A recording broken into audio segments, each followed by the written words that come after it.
adik-adik, bertemu lagi dengan Mbak Wardah. Nah, sekarang kita akan membahas salah satu alat indera kita yang dia itu peka banget terhadap cahaya. Apa? Ya, mata.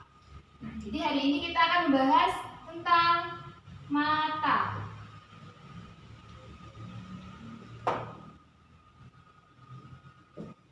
Kata orang, mata itu adalah jendela dunia. Tapi mata yang akan kita bahas ini adalah mata yang peka terhadap rangsang. Karena mata adalah alat indera yang peka terhadap cahaya. Nah, kalau kita lihat mata kita sendiri, atau adik-adik bisa lihat matanya Mbak Wardah di sini. Nah, mata itu punya struktur luar dan punya struktur dalam. Kita akan bahas struktur luar dulu. Struktur luar yang mana, Mbak? Struktur luar itu yang bisa dilihat dari luar. Jadi kita sekarang akan bahas tentang struktur luar mata.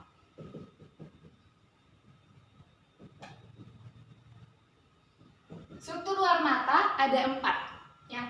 Empat ya. Yang pertama itu adalah yang paling atas, alis mata. Alis mata buat apa sih?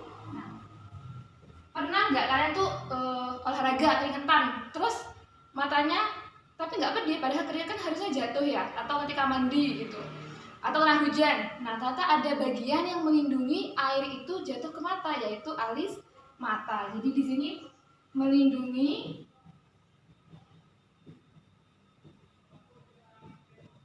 dari air atau keringat yang jatuh ke mata. Bagian nomor 2 yaitu yang biasanya dibuat maskara nih kalau untuk anak-anak cewek, yaitu bulu mata. Bulu mata buat apa? Bulu mata itu berfungsi agar mata itu terhindar dari debu. Jadi kalau kalian perhatikan hewan onta kan tinggalnya daerah gurun ya, banyak pasir tuh. Nah, bulu mata dia tuh lebih tebal karena daerahnya seperti itu. Nah, kalau kita tidak hidup di daerah yang penuh pasir, jadi bulu mata kita cukup tipis. Jadi rancangannya ini udah sempurna banget. Bulu mata fungsinya untuk melindungi dari debu. Yang ketiga apa ya, tebak? Yang ketiga adalah kelopak mata.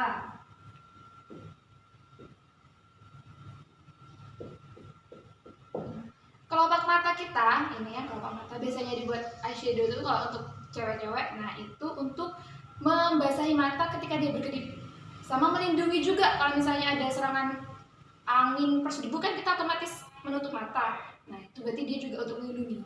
Jadi struktur luar ini sebagian besar yaitu fungsinya untuk melindungi yang dalam, karena yang dalam itu dia lebih lunak sifatnya. Jadi ini sama-sama untuk melindungi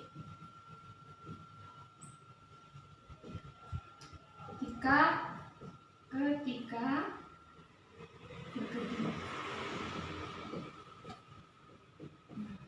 Karena ketika berkedip dia itu juga otomatis membasahi mata.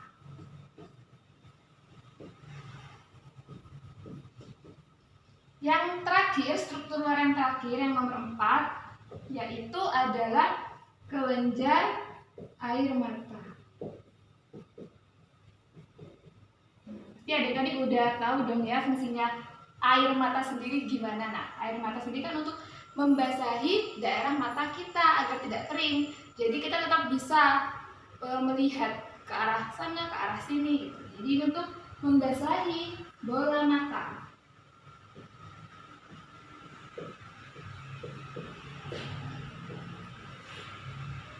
Itu struktur bagian luar.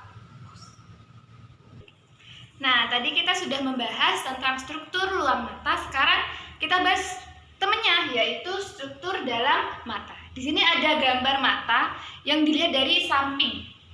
Jadi kalau misalnya Mbak Wardah belah kepala seperti ini, set, nah dari samping itu mata terlihat seperti ini. Jadi dia menempati rongga yang ada di tengkorak kita.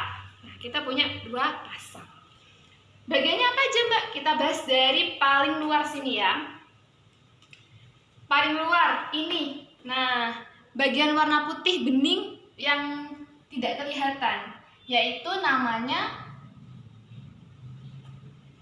kornea. Bagian luar nih bening, kalau misalnya kita pegang, nah itu korneanya. Terus yang sebelah sini, base jelly adalah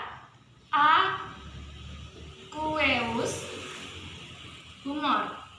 Nanti kita bahas fungsinya tak lagi ya. Nah, yang ini adalah pupil. Kalau misalnya ada yang warna matanya hijau, warna matanya coklat, itu dipengaruhi oleh bagian ini. Apa namanya?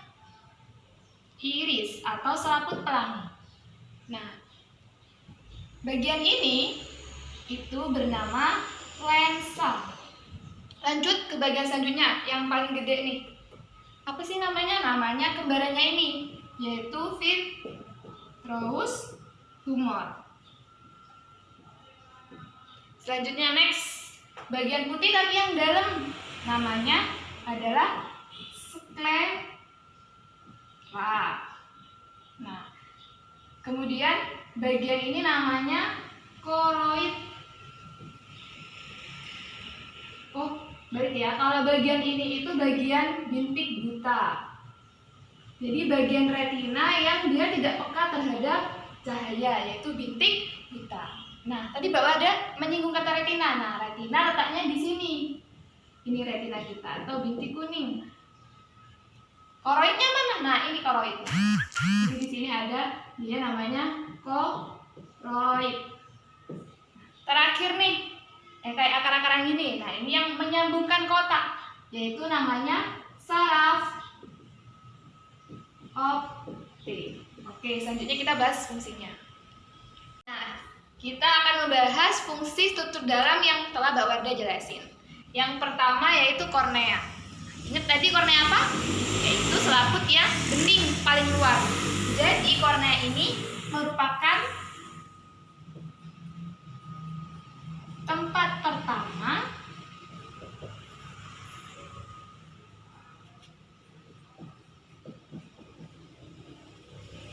cahaya masuk. Kemana? Ke mata. Cahaya masuk. Nomor 2, pupil. Nah, pupil ini itu mengatur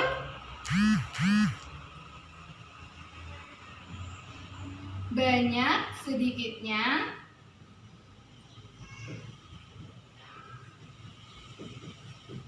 cahaya yang masuk. Jadi kalau misalnya kalian ada di tempat terang, pupil kalian itu mengecil. Kenapa? Karena udah banyak nih cahayanya. Kalau misalnya kalian tiba-tiba masuk ke dalam tempat yang gelap, itu pupilnya akan dilatasi atau melebar. Jadi untuk menyerap sebanyak-banyak cahaya. Jadi kalau misalnya baru masuk ke dalam tempat yang gelap kan kayak gak kelihatan apa-apa. Tapi lama-lama kayak, oh ternyata ada meja di sana, ada kursi. Nah, itu berarti pupilnya udah mulai melebar. Jadi udah ada cahaya yang masuk. Nomor 3 adalah iris. Iris ini tadi yaitu memberi warna. Jadi ada yang warnanya matanya itu coklat, hitam gitu. Jadi dia juga sering disebut sebagai selaput pelangi. Dia itu membantu pupil juga untuk membesar kecilnya pupil. Nomor 4, retina. Nah, di retina ini yang peka terhadap cahaya. Di retina ada 2 fotoreseptor. Ada 2 sel fotoreseptor di retina. Jadi fotoreseptornya itu, sama Mbak Wardah ke sini ya.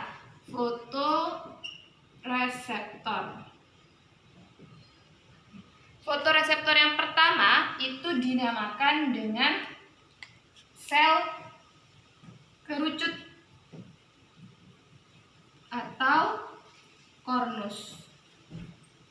Sel kerucut atau kornus ini dia itu peka terhadap warna. Nah, yang kedua apa namanya, Mbak? Yang kedua sel batang atau basilus. Nah, kebalikannya sel kerucut nih. Kalau sel basilus dia itu tidak peka terhadap warna.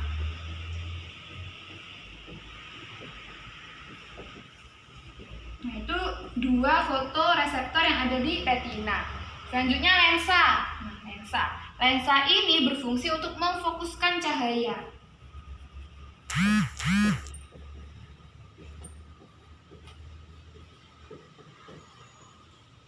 Kalau lensanya dia udah nggak elastis lagi, akan dibantu oleh kacamata. Jadi ada orang yang nabung jauh, ada orang yang nabung dekat. Nah, itu dibantu dengan lensa minus dan lensa plus. Nomor 7 saraf optik. Saraf yaitu berarti meneruskan rangsang kemana yuk? Ke otak. Jadi teruskan. Nah, di otak akhirnya diproses. Oh, itu warnanya hijau. Oh, itu yang namanya bawahdan. Nah, itu di otak diprosesnya. Terakhir nih, koroid. Koroid itu berfungsi untuk menyuplai nutrisi dan oksigen. Jadi mata itu juga butuh makan. Siapa yang memberikan? Yaitu koroid. Nah, itu tadi pelajaran kita tentang mata, baik struktur dalamnya dan struktur luarnya.